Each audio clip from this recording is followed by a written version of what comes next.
नमस्कार, स्वागत है आपका एमपी तक पर। मैं हूं रवीश पाल सिंह। मध्य प्रदेश के मुख्यमंत्री मोहन यादव ने सरकार के खजाने पे जो पिछले 52 सालों से भार पड़ रहा था, उस भार को खत्म करने का एक ऐतिहासिक फैसला किया है। मंगलवार को मुख्यमंत्री मोहन यादव ने कैबिनेट की बैठक में एक प्रस्ताव रखा।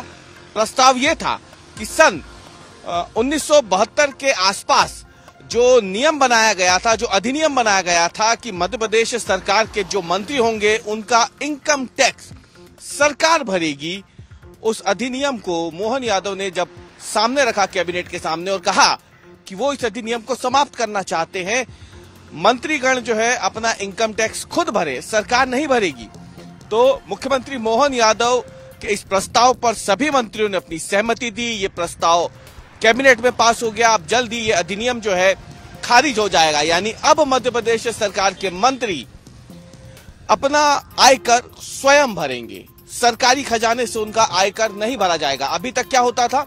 अभी तक होता ये था कि मंत्री अपना इनकम टैक्स भरते थे, लेकिन बाद में सरकार उसे रिम्बर्स कर देती थी, प्रतिपूर्ति जिसे कहा जाता है।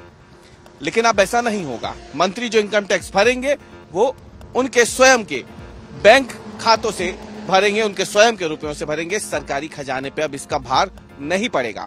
लेकिन एमपी तक आज आपको बता रहा है कि दरअसल मध्य प्रदेश की अगर हम बात करें तो ऐसे कौन कौन से माननीय हैं जिनका इनकम टैक्स सरकार भरती है। तो आपको बता दें कि ये नियम जो है ये मंत्रियों के साथ साथ अगर देखा जाए तो कायदे से उन सभी माननीयों पे लागू होता है। विधानसभा अध्यक्ष से लेकर के नेता प्रतिपक्ष, उपाध्यक्ष, मुख्यमंत्री, कैबिनेट के मंत्री, राज्य मंत्री, ये वो लोग हैं जो इसी दायरे में आते हैं।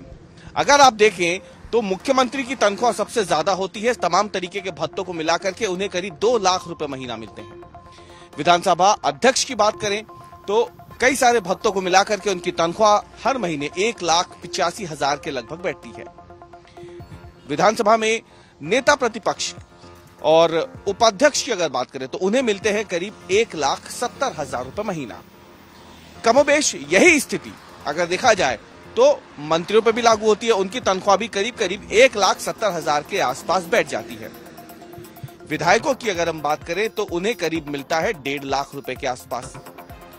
अब सरकारी खजाने पे अगर देखा जाए तो ये मंत्रियों का जो मूल वेतन होगा, जिसे हम बेसिक सैलरी कहते हैं, उसी पे आयकर लगता है। आमतौर पर इनकम टैक्स की जो नियम है उसके मुताबिक आयकर आपकी आय पर लगेगा, भत्तों पर नहीं लगता है। और ऐसे में ये जो आयकर भरना होता था इन मंत्रियों को, वो सरकार से प्रतिपूर्ति जब होती थी, तो ऐसे में सरकार के ऊपर हर साल करीब करीब 80 लाख रुपए का खर्च आता था। लेकिन अब ऐसा नहीं होगा। ये 80 लाख रुपए अब सूखे सूखे कम से कम बच सकेंगे।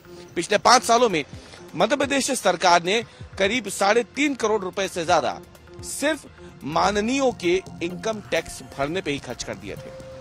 हालांकि अब मोहन यादव ने जो ये फैसला लिया है उससे तस्वीर काफी हद तक बदलेगी। एक बात और गौर करने लायक है, आपको ये भी बता दें कि आपने कई बार सुना होगा कि विधानसभा में या फिर सरकार से विधायकों ने अपने भत्ते बढ़वाने की मांग रखी है। आमतौर पर यह खबर भी हम सुनते हैं कि विधायकों के भत्तों में इजाफा कर दिया गया। विधायक इसके एवज में तर्क देते हैं कि महंगाई बढ़ गई है, खाने पीने का सामान महंगा हो गया, और ऐसे में जब उनके दफ्तर में, उनके घर पर अगर कोई मिलने आता है, समस्याओं को लेकर के आता है, तो चाय पानी से लेकर के दूसरे तरीके के अन्य खर्चे हैं जो बढ़ने की वजह से उन्हें भत्ता भी बढ़ा हुआ मिलना चाहिए। इस पे हमेशा बहस भी होती है। और भत्ते बढ़ाने को लेकर के सत्ता पक्ष हो या विपक्ष हो, सब एकजुट भी दिखते हैं।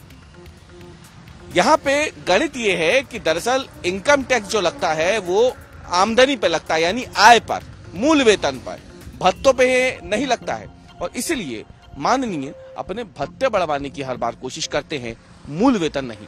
लेकिन अब मुख्यमंत्री मोहन यादव ने ये जो नया फैसला लिया है, ऐतिहासिक फैसला लिया है, जिसके बाद मध्य प्रदेश के मंत्रियों का जो आयकर है वो सरकार नहीं बल्कि वो खुद भरेंगे, माना जा रहा है कि अब इस तस्वीर में कुछ बदलाव जरूर होगा।